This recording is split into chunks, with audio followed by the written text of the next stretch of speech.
People think working at a cinema means free popcorn and sneaking into movies after your shift ends. That's not what I found. I didn't choose Midnight Hollow. It was just the first place that didn't ask too many questions. I showed up with a backpack, a burner phone, and the kind of exhaustion that doesn't go away with sleep. My ex made sure I couldn't stay in my old city. By the time I got here, I didn't care what the job was, only that it came with a lockable break room and a manager who wouldn't try to get to know me. Mr. Reyes gave me both. He also gave me a warning, quiet, almost like an afterthought, on my first day. If you find a red envelope, he said, bring it straight to me. Don't open it. Don't read it. Don't even try. I said okay. I didn't ask why. I needed the job more than I needed to understand it. The building itself was old. Older than the shiny posters out front made it look. Midnight Hollow had been through name changes, renovations, 2 fires, and at least 1 unexplained shutdown, according to an article I half read while sitting in the break room. But it ran. People came. Teenagers spilled soda. Parents fell asleep during kids' movies. Life went on, until the envelope showed up. I found the first one tucked behind 2 boxes of Milk Duds in the concessions freezer. Bright red, smooth paper, sealed tightly with no label and no tape. It wasn't damp, even though the rest of the shelf was frosted over. It looked untouched, like it had been placed there by something that didn't breathe. Something in my chest locked up when I touched it, like my body already knew. I brought it straight to Mr. Reyes' office, just like he'd told me. He didn't ask where I found it. He didn't even look at me. Just reached into the bottom drawer of his desk, pulled out a letter opener that looked older than the building, and very carefully slid it under the flap. Then he read, silently, eyes scanning slow, lips tight. After a minute, he opened the desk again and pulled out a yellow legal pad. He copied something down in his sharp, careful handwriting, then tore off the page and pinned it to the corkboard beside his desk. I stepped closer and read the top of the list. Rules. Below it were 6 rules, numbered, titled, and explained in a way that made my stomach twist. I must have read them 3 times before I said anything. They don't change? I asked. He shook his head. Never. But you rewrote them. They always come back, so I do too. I didn't know what he meant. Not then. He took the envelope and locked it away in the drawer, tucking it under a stack of old reports. He shut the drawer with both hands like he was sealing something in a coffin. The next night, that same red envelope was sitting on the projection booth stairs, same color, same seal, clean as if it had just been printed. After that, I didn't ask any more questions. Every time I found one, I brought it to him. Every time, he rewrote the same list on a new sheet of yellow paper and pinned it to the same board. He never let me read the paper inside the envelope. He told me not to even try. They weren't written for us, he said. But we still have to follow them. And I did, because the more I worked here, the more I realized something else. The rules weren't guidelines, they were warnings. The rules. 1. The restroom offering. If someone reports a strange smell or buzzing in the women's restroom, go to the freezer behind concessions. There will be a red wrapped parcel on the middle shelf. Place it in the last stall. Do not unwrap it. Do not flush. Do not wait. 2. The popcorn trap. If you see a popcorn bucket shaking, shifting, or making noise, do not touch it with your hands. Use the metal tongs and drop it into the silver chute in the storage hall. Close the lid immediately. Walk away fast. Do not look inside. 3. The uninvited mascot. During animated movie screenings, if someone in a costume is seen leading children away from the crowd, check the character roster in the break room. If they are not listed, inform Mr. Reyes. Do not follow. Do not speak to them. 4. The smile room. If you walk into a theater and every audience member turns to look at you and smiles, drop your gaze immediately. Walk out slowly. Do not blink. Go directly to the manager's office. Do not return until Reyes clears the room. 5. The projection warning. If the lights go out while you're cleaning a theater, sit down and watch the screen. Do not speak. Do not turn around. Do not cover your ears. Watch until the credits end. Leave through the emergency exit. Tell no one what you saw. 6. The door to Theater 7. Once a movie begins in Theater 7, do not open the door. If someone knocks, ignore it. If someone calls your name, run. If the door opens on its own, leave the building immediately. Do not return until morning. He never read them aloud. He never joked about them. And the envelopes kept coming. Sometimes I'd find one behind the mop sink, sometimes jammed into my locker, even though I always kept it locked. One time, it was inside the lost and found box, sitting between a pair of gloves and a Hello Kitty wallet.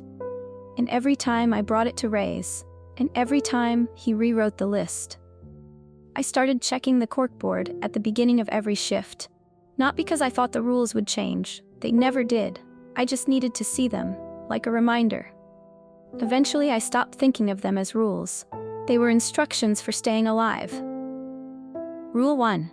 The restroom offering. If someone reports a strange smell or buzzing in the women's restroom, go to the freezer behind concessions. There will be a red-wrapped parcel on the middle shelf. Place it in the last stall. Do not unwrap it. Do not flush. Do not wait. I never thought I would have to follow Rule 1. At first, the rules felt like warnings for things that only happened long ago. Legends passed down from a wearily strict manager who'd seen too much. The kind of strange, whispered policies that kept staff nervous and obedient, but never really used. Then a little girl came out of the restroom. She couldn't have been more than 8.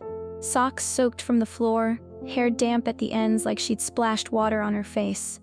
She clutched a handful of tissues, but wasn't crying. Just pale. Her lips moved like she wanted to say something, but couldn't find the words. I leaned over the counter. "Are you okay?" She nodded once. Then she whispered, "There's something buzzing." That was all it took.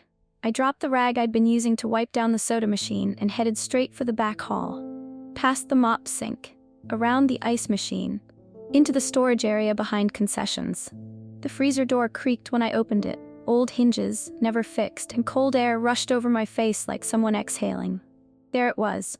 Middle shelf. Red butcher paper, tied with a thin tan string. No label, no tape, no reason it should be there.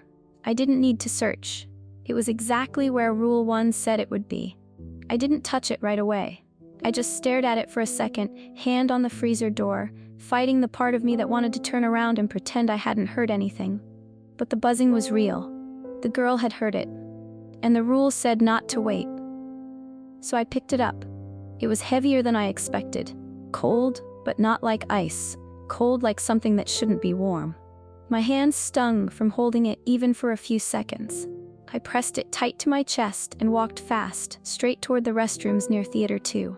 The buzzing hit me as soon as I opened the door. Not loud, but fast. Frantic.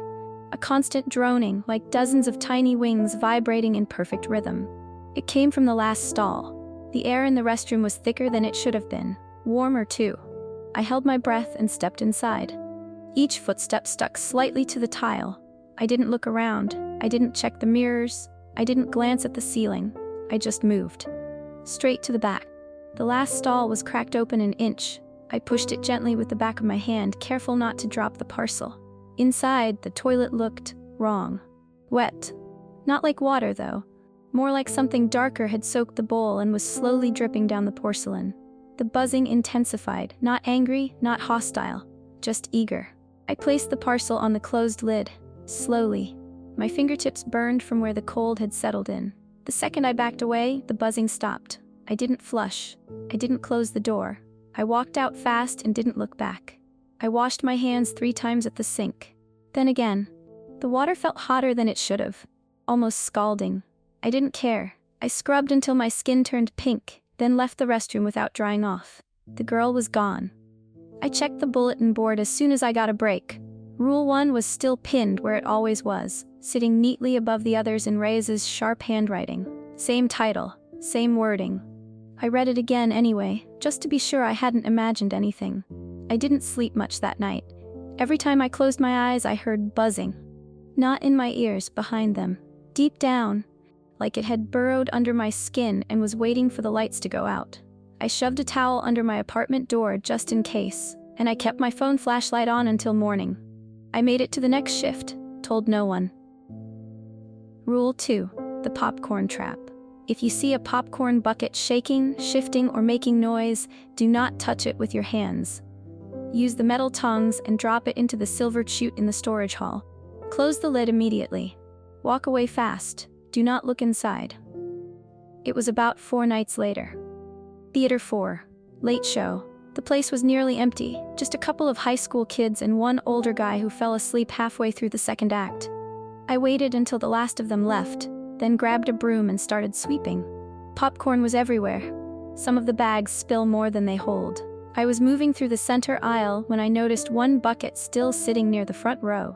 I thought nothing of it at first. It looked full, upright, nothing unusual. Then it twitched, just a little, like maybe someone had bumped the seat earlier and it finally shifted. I took another step forward. It twitched again, a little harder. The bucket rattled against the armrest. Then it jerked left, hard, enough to tip slightly before settling upright again. And something inside thumped. Not like popcorn shifting, not air, something heavier, something alive. I froze. My eyes scanned the row slowly. Nothing else moved, just that one bucket. Still now, but waiting. I backed out of the aisle and moved to the back hallway. Grabbed the metal tongs from the janitor's cart. I held them tight as I returned, not even bothering to sweep up the rest of the trash. I wasn't going near that thing twice. I walked wide around it, knees locked, heart in my throat. The bucket didn't move, not until I got close enough to reach it. Then it wiggled. I snatched it with the tongs, careful not to tilt it, and power walked the entire way to the storage hall behind concessions. The silver chute was near the back wall. Nobody ever used it, except for this. I popped the latch, dropped the bucket in, and slammed it shut. The instant the lid closed, something inside screeched. Too loud for its size. I backed away fast, hands still on the latch in case it tried to push open. It didn't. But I stayed there anyway for a full minute before forcing myself to walk back out. I took the long way home that night. Didn't even put in for my break. I just signed out and left before closing. And for the second time that week, I didn't sleep. I don't know what's inside those buckets.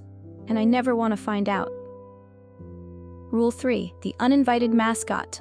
During animated movie screenings, if someone in a costume is seen leading children away from the crowd, check the character roster in the break room. If they are not listed, inform Mr. Reyes.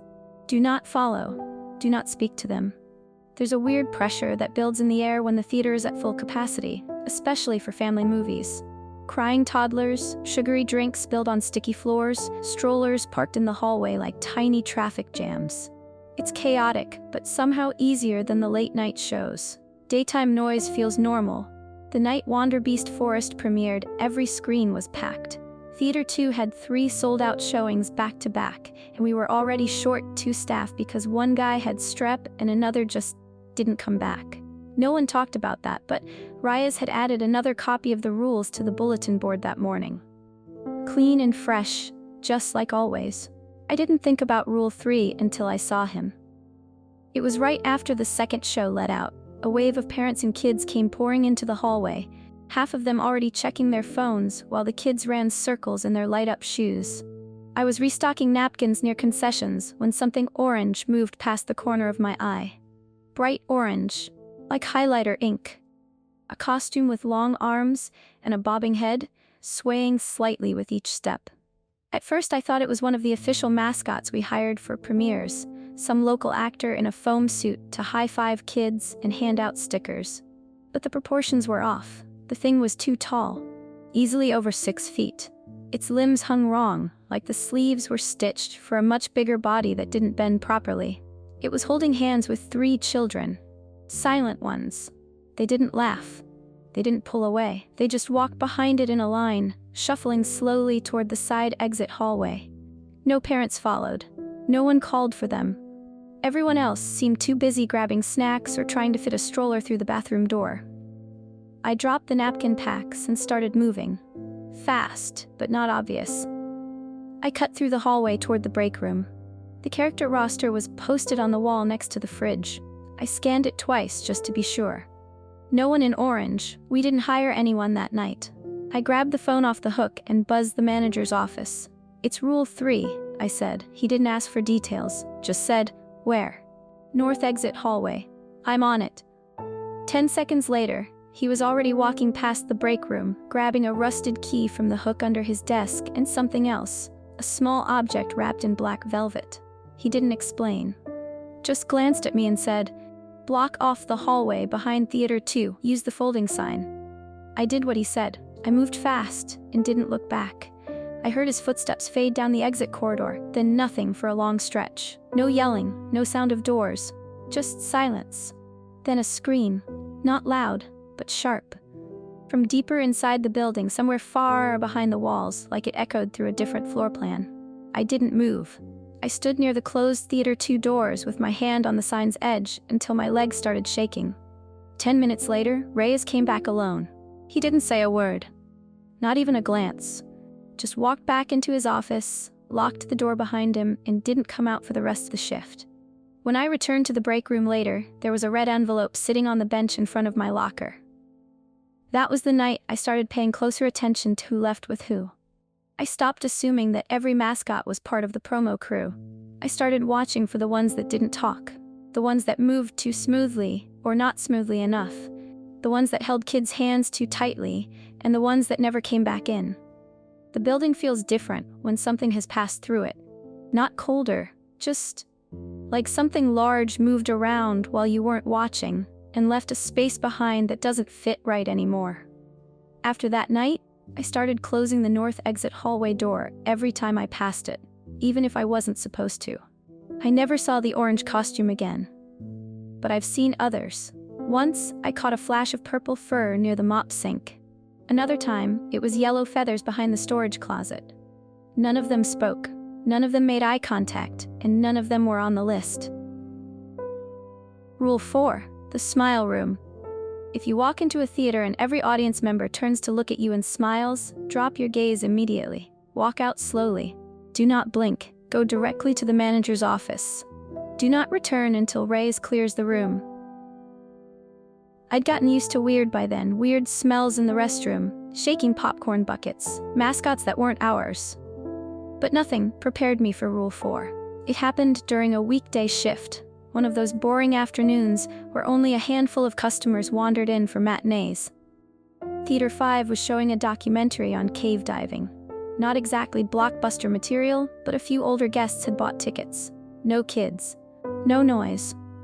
About halfway through the movie, the projectionist called down saying the audio was stuttering.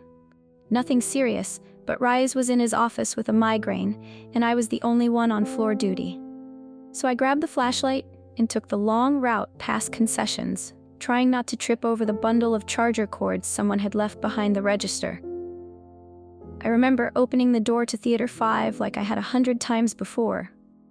It was quiet inside, just the low hum of the screen. I walked in slowly, holding the flashlight low so I wouldn't disturb anyone. That's when they turned. All of them. Every single person in the audience, 20, maybe more, turned their heads at the exact same time. No delay, no rustling, just snap, like 100 strings pulled tight at once. Their faces locked onto mine, and they smiled. Not regular smiles, not tired or friendly or annoyed. These were too wide, too still. No blinking at all.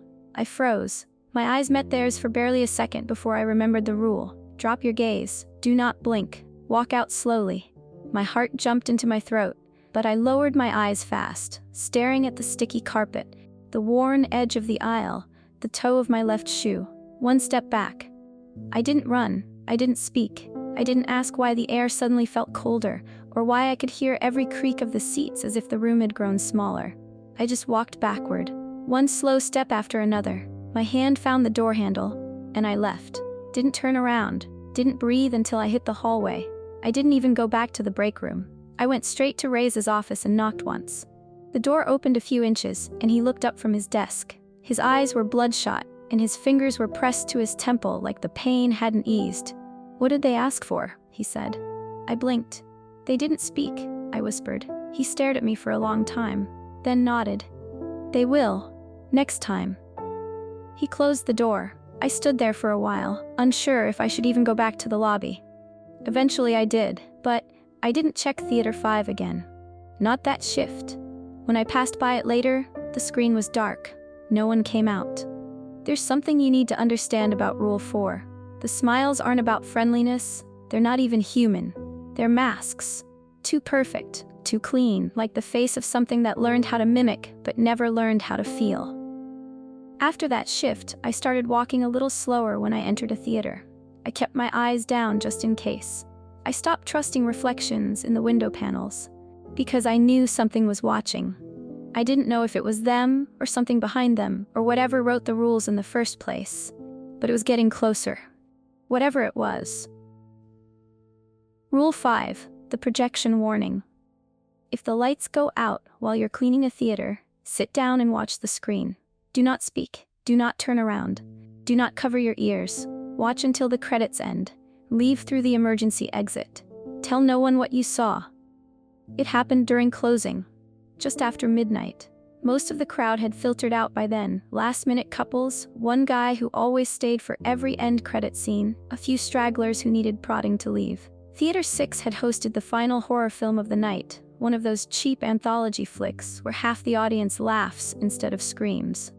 I'd waited for them to leave, propped the door open with the broom, and started sweeping the aisles like usual. It was quiet. Comfortably so.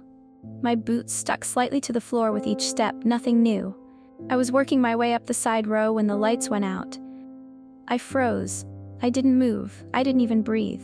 The projector clicked behind me, and then it turned on. The screen lit up, not with the movie we just played, but with static. Sharp, colorless static that flickered and hissed like an old VHS tape with no tape left. Then the image changed. A room, dim, flickering fluorescent lights, a single chair in the middle, metal rusted at the corners. Someone was tied to it. They were sobbing, bleeding, wearing a Midnight Hollow staff polo, the same exact one I had on. I took a shaky step back. Then Rule 5 flashed through my head, clear as if Ray's had whispered it into my ear. Sit down. Watch the screen. Do not speak. Do not turn around. I didn't want to, but my body moved anyway. I walked to the center row, sat in the first seat I could find, and faced the screen. The person on the screen looked up. Their face was pale and panicked. The nose was broken, one eye swollen shut. They mouthed something, but there was no sound. Only the flicker of the lights and the buzz of the old speakers humming behind me. I heard a seat creak, then another, then something breathed, right at the back of my neck. Warm, close, too real to be the building settling. She broke the rules too. The voice wasn't angry, it was sad, soft, almost kind. I gripped the edges of the seat and stared straight ahead. The film kept playing. For 46 minutes.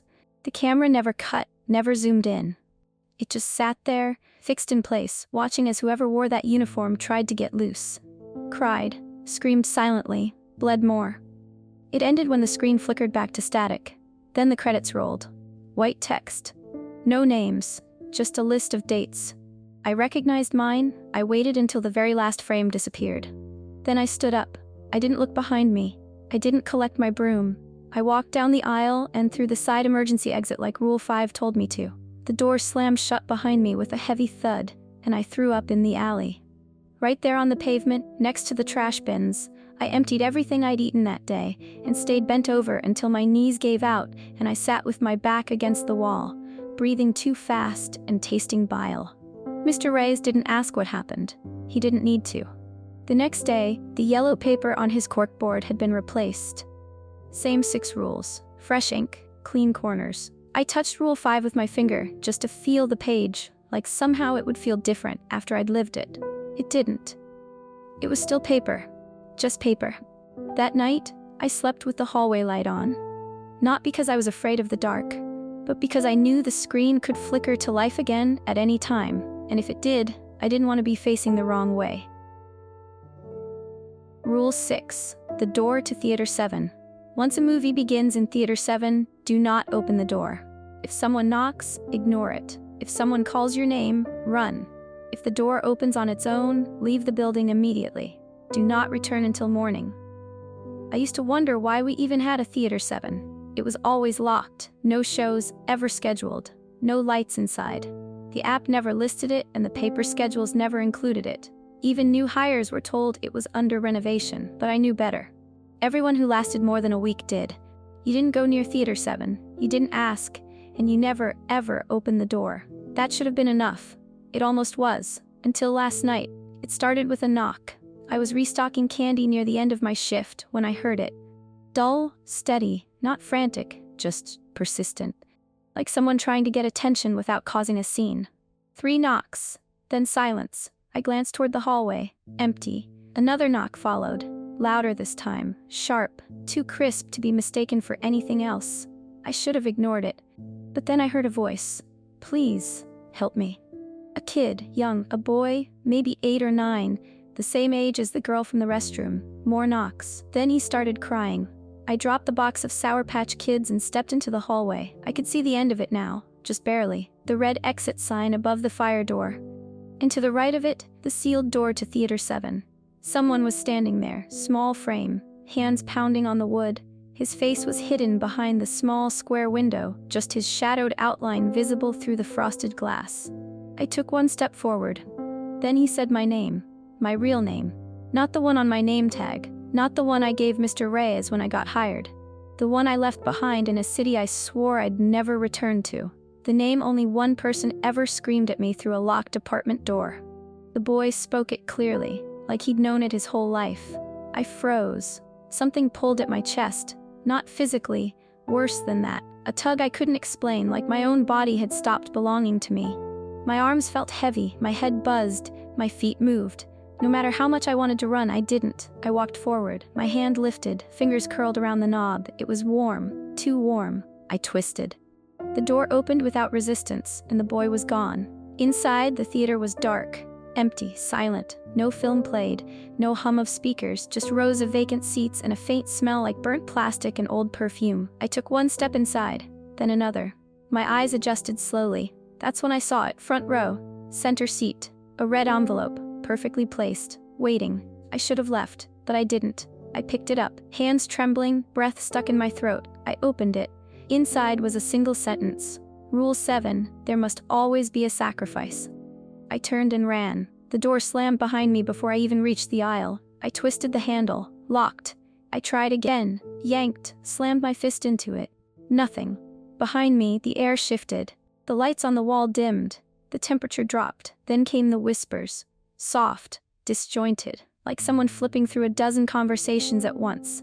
I backed against the door and held my breath. They were saying my name. Again and again. Some were familiar. A girl I used to know in high school, my old landlord, my ex, a manager from the first job I ever had. And then voices I didn't recognize. Dozens, hundreds, all calling. Knocking started on the other side of the theater. First one door, then another. Then behind me, sobbing, then laughter, then silence. I slid down the door and sat with the envelope in my lap, too afraid to move, too tired to scream. Somewhere beyond the dark, the screen flickered to life. I didn't look up. I just closed my eyes and waited. If you ever find yourself in Midnight Hollow, if you're unlucky enough to end up with a job you didn't ask for, in a place that doesn't blink, remember the rules. Every single one, especially Rule 6. Because if they call your name from the other side of the door, it's already too late. And if you open it, you'll be next.